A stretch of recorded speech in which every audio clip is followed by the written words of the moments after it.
Selamat datang kembali di kanal kami, Bali G Academy. Pada tutorial kali ini, kita tetap melanjutkan pembahasan tentang apa yang termuat pada buku kami dengan judul Sinyal dan Citra Digital dengan Python GUI yang diterbitkan oleh Bali G Publishing pada tanggal bulan Februari 2021. Pada kesempatan ini, kita akan belajar melanjutkan pemahaman praktis tentang bagaimana memanfaatkan Python dan Python GUI dalam mengolah citra digital.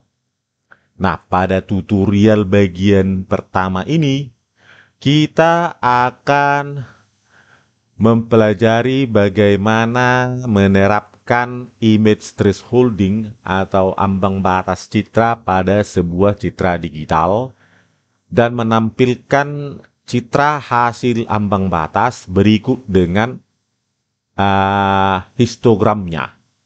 Nah, apa yang akan kita rekonstruksi pada tutorial ini adalah sebagai berikut.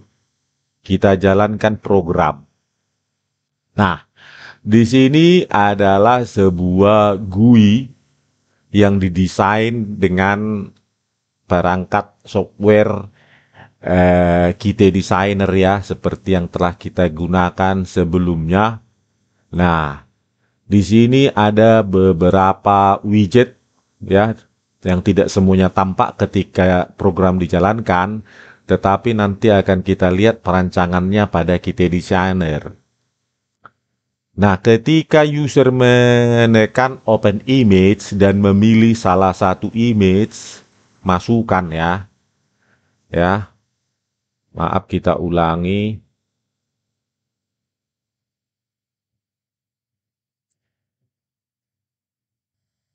Kita akan coba jalankan kembali programnya ya. Tadi ada error sedikit.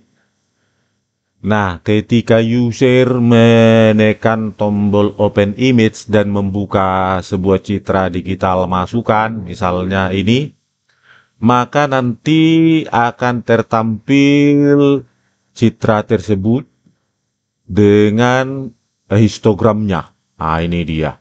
Histogram ini artinya ya, misalnya intensitas ini adalah sumbu X-nya adalah intensitas. Nah, ini frekuensi kemunculannya. Misalnya di sini intensitas pixel pada citra tersebut 45, maka dia muncul pada citra tersebut sekitar 2000 kali. Nah, begitu juga dengan 15 ya, intensitas 15, maka dia muncul sekitar 1100 kali misalnya. Ya. Nah, setelah itu user bisa memilih teknik thresholding ya, yang ada misalnya rang. Nah, pada horizontal slider yang disediakan dia bisa dipakai untuk memilih nilai maksimum dan nilai minimum dari thresholding yang dipakai. Ya. Nah, ini adalah group box yang akan dipakai untuk adaptive thresholding atau ambang batas adaptif. Jadi ketika user menekan salah satu item adaptive thresholding, maka kotak box ini akan menjadi aktif. Tetapi kotak box setting minimum max value ini menjadi disable atau non-aktif. Nah, di sini Anda bisa mengubah nilai block size-nya dan konstantanya. Nah, dan ditampilkanlah hasil ambang batas adaptifnya di sini. Ya. Berikut dengan histogramnya ya. Nah, ini menggunakan adaptive threshold min, ini menggunakan Gaussian. Anda bisa mengubah-ubah nilai ukuran blok untuk ambang batasnya ya. Anda juga bisa mengubah konstantanya. Nah, ini. Di samping itu, Anda bisa disediakan di sini widget tabel ya, tabel widget, sehingga Anda bisa melakukan thresholding pada tiap kanal. Ini blue channel, green channel, ya, red channel atau kanal merah, green dan blue ya. Karena pada setiap citra berwarna ada 3 kanal ya, blue atau RGB, red, green, blue. Ya, di sini hasilkan adaptive thresholding terhadap kanal biru, hijau, dan merah. Nah, di sini ditampilkan hasilnya, nilai pikselnya. Ya, nilai piksel dari citra tersebut, nilai setiap piksel pada citra tersebut akan ditampilkan di sebelah kanan ya, tabel widget pada aplikasi GUI ini. Oke, Anda juga bisa melihat thresholding menggunakan thresholding to zero ya. Nah, di sini ini akan mati lagi untuk adaptive method parametersnya, dan di sini hidup lagi untuk menyeting nilai minimumnya ya. Nah, ini Anda bisa lihat hasilnya. Lihat, perhatikan di sini hasil dari thresholding citra. Ketika minimum value-nya ditambah, maka citra menjadi dominan hitam. Hitam itu dalam citra berarti kebanyakan nilainya 0 ya. Nah, semakin banyak hitam, maka ini nanti makin banyak 0 di sini. Ya, pada nilai-nilai intensitasnya pada setiap pixel.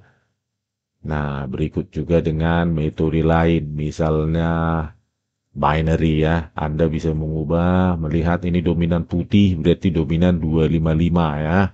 Nilai pixel 8 bit itu memiliki nilai intensitas dengan rentang 0 sampai 255 ya.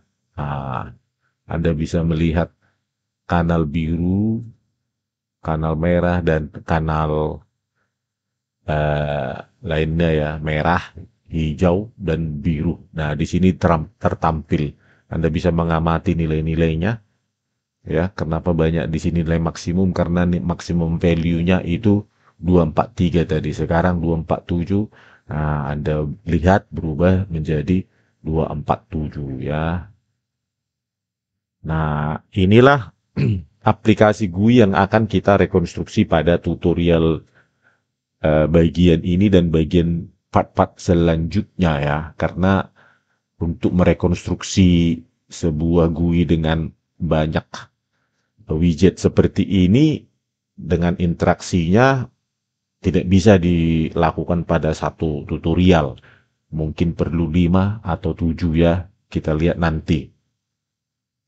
Oke, inilah nanti aplikasi GUI yang akan kita rekonstruksi ya. Di sini ada horizontal slide bar, di sini ada combo box ya. Di sini ada list widget ya. Di sini ada post button, di sini ada spin box ya. Di sini ada sebelah kanan ada widget, tabel widget, di sini ada widget label ya, label, 2 label, dan di sini ada widget dari panel containers yang sering kita gunakan pada tutorial-tutorial sebelumnya. Ya, seperti itu. Nah, kita sekarang melihat perancangan GUI-nya. Oke, kita mulai.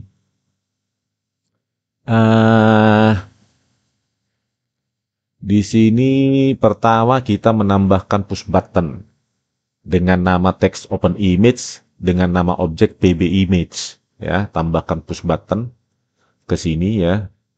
Push button itu ada di panel buttons ya, push button ya. Buat agak lebar sedikit agar user dapat mengkliknya.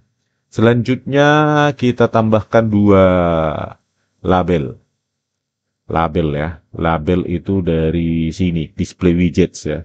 Nah, tambahkan salah satunya, pertama beri nama objek label image, yang kedua label trace ya, label threshold, label trace. Nah, berikan lebar 350, tinggi 50 untuk keduanya ini, agar citra dapat dilihat user dengan lebih detail ya, hasil apanya nanti hasil ambang batasnya. Selanjutnya tambahkan ini dulu. Apa namanya, horizontal slider ya. Ada dua di sini. Nah, horizontal slider itu ada pada ah, bentar. Ini ya. Nah, ini di panel input widgets itu. Horizontal slider tambahkan dua ya. Tambahkan dua, berikan nama HS minval untuk minimum value dan HS maxval ya. Terus tempatkan dia pada sebuah group box dengan nama gbmin gbmax ya. Gbmin gbmax. Selanjutnya properti dari HS minval ini, oke, Anda kasih minimumnya 0 ya, objek propertinya minimum 0, maksimum 127 dan single step 1. Oke, yang untuk max value HS max val itu minimumnya 128 ya, kelanjutan dari min val, maksimum 255 karena 8 bit ya. Asumsinya setiap kanal 8 bit ya, 0 sampai 255, terus single stepnya berikan 1. Selanjutnya di sini berikan sebuah apa namanya line edit ya, berikan nama LE minval agar menampilkan nilai dari horizontal slider ini ya. Selanjutnya berikan satu lagi line edit dengan nama LE maxval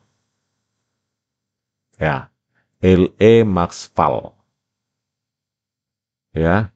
Tidak ada atribut lain yang perlu ditetapkan, hanya saja perlu, karena ini tidak bisa nanti diedit oleh user dua-dua ini, maka berikan properti read only centang di sini agar tidak bisa diedit ya. Read only, atribut read only, dan untuk ini juga begitu. Read only ya. Ini centang. Oke. Setelah itu nilainya berikan teks pertama nilainya 0. Nah, di sini ya, untuk yang max value itu berikan nilai 255 pertama ya. Atau bisa karena minimum value tadi di sini 128, maka berikan nilai di sini teks 128 ya. Minimum value-nya. Oke, simpan. Selanjutnya tambahkan sebuah group box ya, namakan dia dengan GB adaptif underscore adaptif.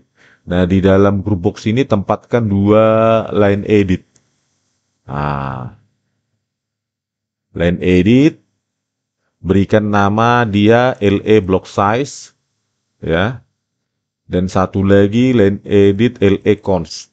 Nah, karena ini nanti rencananya tidak bisa diketik atau diedit oleh user, maka centang property read only untuk keduanya. Begitu. Selanjutnya tambahkan spin box ya. Spin box itu dari input widget, jangan double karena kita untuk integer nanti pertambahannya. Berikan spin box di sini. Terus tetapkan namanya SB block size dan satu lagi SB const. Untuk SB block size itu nanti berikan nilai minimum 3, maksimum 255 dengan single step 2 ya. Untuk yang SB const ya, untuk konstanta nanti berikan properti minimum 2 dan maksimum 255 dengan single step 1. Oke, lalu tambahkan kemudian sebuah list widget ya. List widget ya, list widget itu dari sini. List widget dari input panel item widgets ya. List widget tambahkan ke situ ya. Terus berikan nama LW channel Nah, karena kita akan memilih channel pada list widget tersebut ya. Selanjutnya apa yang perlu ditetapkan adalah, nah Anda klik dua kali di sini dan isilah blue, green, red di sini ya. Ketik tambah untuk item baru, blue, green. Ini itemnya 3, blue, green, red. Oke. Sebelumnya saya lupa ya, ketika combo box ini namanya berikan nama CBO thresholding ya.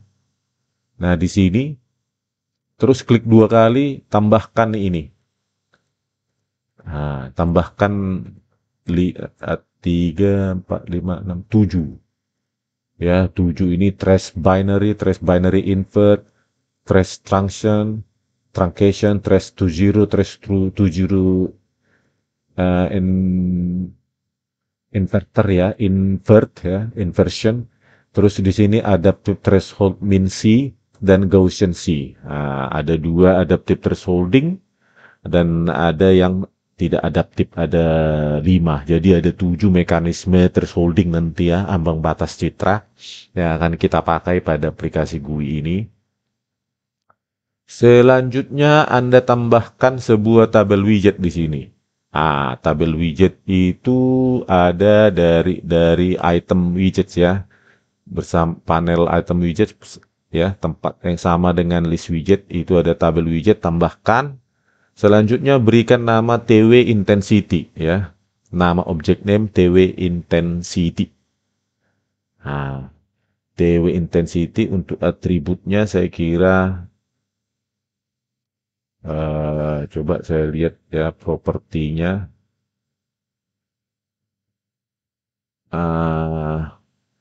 Tidak perlu ya saya kira. Nah, lebarnya Anda sesuaikan aja sesuai dengan ukuran monitor Anda ya. Jadi ini. Selanjutnya yang terakhir, pada widget yang terakhir itu ada dua widget ya. Widget itu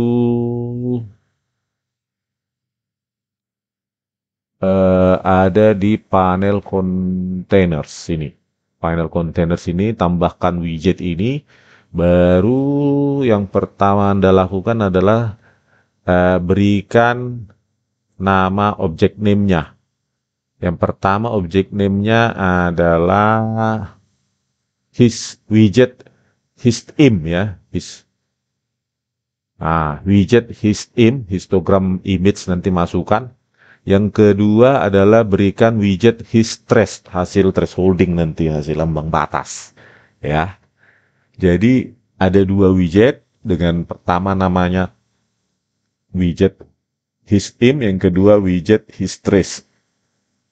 Nah, apa yang perlu Anda lakukan selanjutnya seperti biasa yang telah kita lakukan pada sejumlah tutorial sebelumnya ya. Pertama, ini karena saya sudah buat tadi promoted kelasnya jadi thresholding, ini saya dimut dulu menjadi ke kelas awal ya, key widget.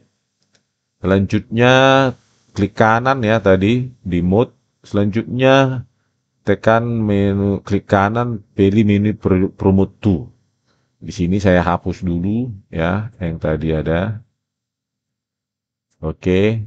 Jadi kembali dia ke kelas awal. Key widget selanjutnya Anda promote to, tuliskan nama kelas baru holding ya, thresholding, tekan add, centang, langsung promote.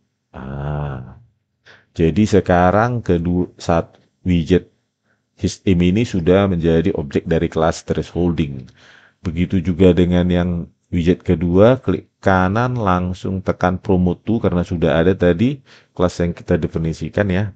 Kita beri nama, belum didefinisikan. Nah, jadi pada objek inspektor ini ada kedua widget tadi itu, dia menjadi objek dari kelas thresholding, bukan key widget ya, bukan kelas semula ya. Kita definisikan untuk menampilkan hasil histogram dari citra masukan dan citra keluaran, hasil ambang batas nanti ya. Kemudian simpan. Ya, apa yang Anda perlu lakukan selanjutnya seperti tahapan awal yaitu kita menuliskan sebuah kelas ya, thresholding.py untuk kelas dari kedua widget ini ya, sama dengan sebelumnya ya, berikan nama kelas thresholding sesuai dengan ini kelas widget tersebut. Oke, dan ini parameternya sama ya, ciptakan kanvas vertical layout, kemudian berikan warna, baru di sini berikan warna muka, terus di sini type layout agar dia agak rapat antara figur dengan axis nanti, baru ciptakan layout ya, setting layout sama seperti sebelumnya. Selanjutnya kita perlu mendefinisikan sebuah file main ya. Kita beri nama di sini image underscore thresholding py. Nah, import OpenCV, cp2, numpy sebagai np, dan py kita nanti untuk berinteraksi dengan widget-widget pada interface. Ya, load UI juga, dan ini untuk menampilkan citra pada apa namanya, pada widget label ya, dan ini nanti untuk operasi image ya, kita pakai fill ya. Nah, selanjutnya berikan nama kelas tersebut form thresholding ya, dengan masukkan key main window, karena ketika Anda menciptakan ini ya, Anda pakai ini ya, pilih main window untuk template-nya. Kalau nanti yang lain masukannya ini lain ya. Nah, main window, pilih main window ketika menciptakan antarmuka yang kita rancang. Selanjutnya, seperti biasa, load UI untuk memuat antarmuka yang kita rancang dengan nama image underscore trash.ui ya. Nah, ini kita jalankan program utama ini dimatikan dulu ya. Ya, ini belum ada interaksi, tapi antarmuka yang dirancang telah ditampilkan Pak dari eksekusi program ya. Di sini telah ditampilkan semua widget. Nah, ini text label, di sini widget, di sini tabel widget, di sini list widget, di sini spin box, di sini line edit ya, tidak bisa diedit. Karena kita tadi menetapkan properti read only-nya, ini juga begitu, tidak bisa diedit ya, tidak bisa diubah karena propertinya tadi telah kita setting menjadi read only. Nah, ini combo box ya. Nah, di sini kurang, coba kita lebarkan sedikit ini supaya kelihatan ya. Kita jalankan kayak ini. Di sini combo box ya, CBO thresholding tadi ada 7 tadi, 5 untuk non adaptif, 2 untuk yang adaptif. Nah, inilah perancangan dari antarmuka untuk image thresholding pada tutorial sekarang dan tutorial-tutorial selanjutnya. Oke, saya kira untuk part 1 ini kita akhiri ya, dengan catatan bahwa Anda sekarang sudah mulai terbiasa untuk merancang antarmuka menggunakan KT Designer. Untuk bagian-bagian selanjutnya kita akan mengimplementasikan atau merekonstruksi program secara bertahap ya. Ikuti part-part selanjutnya agar Anda memiliki keahlian praktis dalam memanfaatkan Python dan Python GUI untuk pekerjaan, pelajaran maupun penelitian Anda. Oke, sekian dulu. Terima kasih. Horas.